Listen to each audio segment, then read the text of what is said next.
السلام علیکم ورحمۃ اللہ وبرکاتہ۔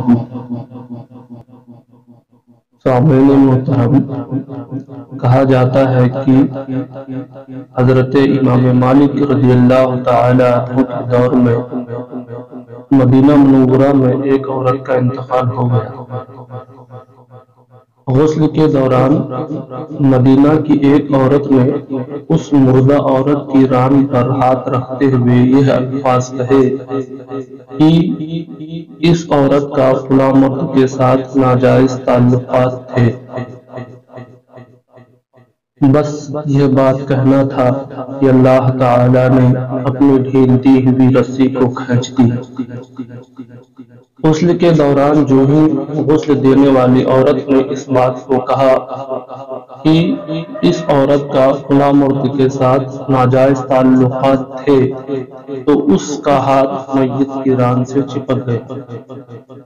چپکنے کی قوت اس قدر تھی کہ وہ عورت اپنا ہاتھ کھینچتی تو میت گھسیٹتی تھی مگر ہاتھ نہ چھوٹتا تھا۔ جنازے کا وقت قریب آ رہا تھا اور اس کا ہاتھ میت کے ساتھ اور بے حد کوشش کے باوجود جدا نہیں ہو رہا تھا۔ تمام عورتوں نے اس کے ہاتھ کو پکڑ کر کھینچا، مروڑا، غرض کے جو بھی ممکن تھا کیا، مگر سب بے سود رہا۔ دن گزرا، رات ہوئی، دوسرا دن گزرا، پھر رات ہوئی اور سب ویسا ہی تھا۔ میت سے بدبو آنے لگی اور اس کے پاس ٹھہرنا بیٹھنا مشکل ہو گیا تھا۔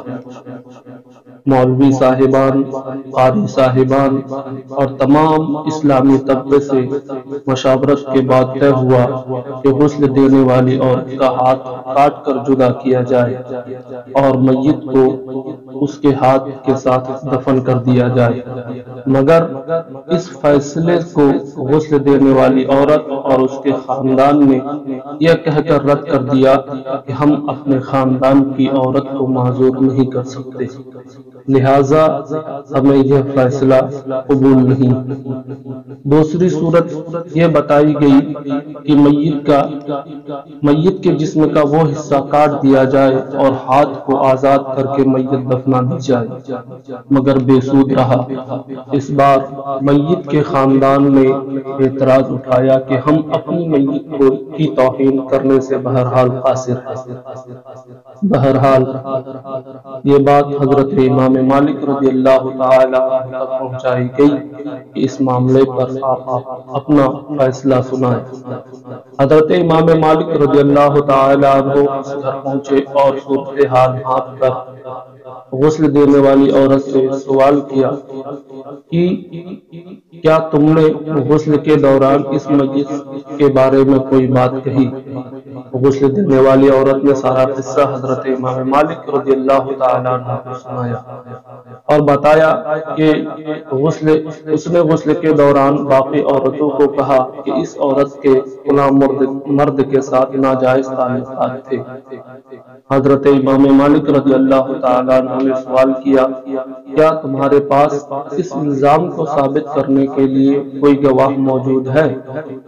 عورت نے جواب دیا، اس کے پاس کوئی گواہ موجود نہیں ہے۔ حضرت امام مالک رضی اللہ تعالیٰ عنہ نے پھر پوچھا، کیا اس عورت نے اپنی زندگی میں تم سے اس بات کا تذکرہ کیا تھا؟ عورت کا جواب آیا، نہیں۔ حضرت امام مالک رضی اللہ تعالیٰ عنہ نے فوری طور پر حکم صادر فرمایا کہ اس غسل دینے والی عورت نے چونکہ میت پر تہمت لگائی ہے، لہذا اس کو حد مقررہ کے مطابق 80 کوڑے لگائے جائیں۔ حکم کی تعمیل کی گئی اور 70 بھی نہیں، 75 بھی نہیں، بلکہ پورے 80 کوڑے مارنے کے بعد اس عورت کا ہاتھ میت سے الگ ہوا۔ سامعین محترم، آج ہمارے معاشرے میں یہ بات عام ہو چکی ہے، ایک دوسرے پر تہمت لگاتے ہیں اور تہمت لگاتے وقت ذرا بھی نہیں سوچتے کہ اس کا انجام کیا ہونے والا ہے۔ اللہ رب العزت ہم سب کو اس مصیبت اور اس بلا سے محفوظ فرمائے، آمین۔ السلام علیکم ورحمۃ اللہ وبرکاتہ۔